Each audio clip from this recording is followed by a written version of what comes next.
Hello everyone, আসসালামু আলাইকুম। I hope আপনারা সবাই ভালো আছেন। আমিও আলহামদুলিল্লাহ ভালো আছি। Welcome to my new blog জয়েরিয়াস এভরিডে এপিসোড।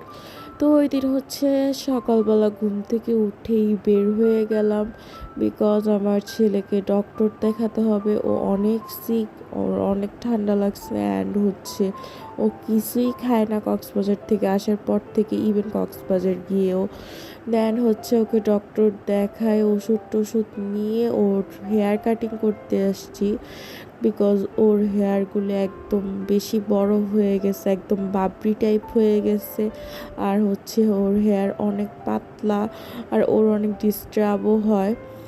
তো যাই হোক, তো হেয়ার কাটিং করতে আসলে ওকে নিয়ে অনেক অনেক স্ট্রাগল করতে হয়, কারণ ও হচ্ছে ঠিকমতো হেয়ার কাট করতে দেয় না, অনেক কান্নাকাটি করে, চিল্লাচিল্লি করে, ধরতে দেয় না। তো আল্লাহর অশেষ রহমত ওই দিন একদমই বিরক্ত করে নাই। আর ওর এই দেখে আমি অ্যান্ড ওর বাবা একদমই অবাক, বিকজ ও নিজে এত পরিমাণ বিরক্ত হয়েছে ওর হেয়ারের উপর।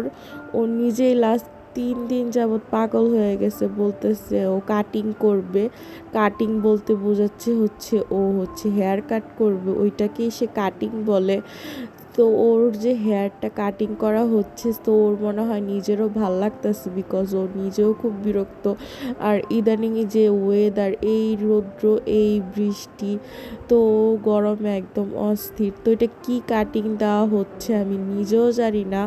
ওর বাবা বলতেছে ও তার মাথায় যে কাটিংটা দেওয়া সেম ওইটাই সে নাকি তার ছেলের চুলে দিচ্ছে, বাট কতভাবে কত রকমে কেমনে কাটতেছে আমি কিছুই বুঝতেছি না। আমি জাস্ট দাঁড়ায় দাঁড়ায় দেখতেছি। তো তাকে তার বাবা যেভাবে বলতেছে মাশাল্লাহ ওইভাবেই সে রেসপন্স করতেছে। তো তার বাবা একদমই তাকে ধরে রাখছে আর হচ্ছে সুন্দর করে হেয়ার কাটিং করতেছে। তা আমরা নিশ্চিত হলাম যে সে হচ্ছে একটু মাশাল্লাহ বড় হচ্ছে, তো ডিস্টার্ব করবে না নেক্সট টাইম থেকে। না হলে ছোটোবেলা প্রচুর প্রচুর ডিস্টার্ব করতো, হেয়ার কাটই করা যাইতো না।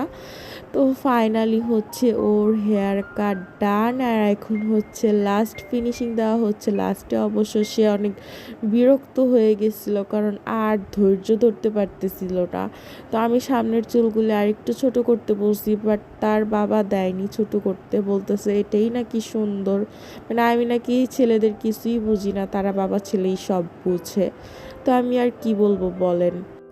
তো হেয়ার কাটিংয়ের পর তার চুলগুলো নিয়ে অনেক চুলকাচ্ছিল, তো তাকে হচ্ছে ভালো করে পাউডার দিয়ে দিচ্ছে। তো সে এখন হ্যাপি, আর বাসায় নিয়ে হচ্ছে তাকে ভালো করে শাওয়ার করানো হবে, যেন একদম ক্লিন হয়ে যায়। তো তার ডাক্তার দেখানো ডান, অ্যান্ড হেয়ার কাট করাও ডান। সো আমরা এখন বাসায় চলে যাচ্ছি। আর আজকের ব্লগটা এ পর্যন্তই। সবাই ভালো থাকবেন, সুস্থ থাকবেন, আল্লাহ হাফেজ। আর ব্লগটা ভালো লাগলে অবশ্যই লাইক কমেন্ট শেয়ার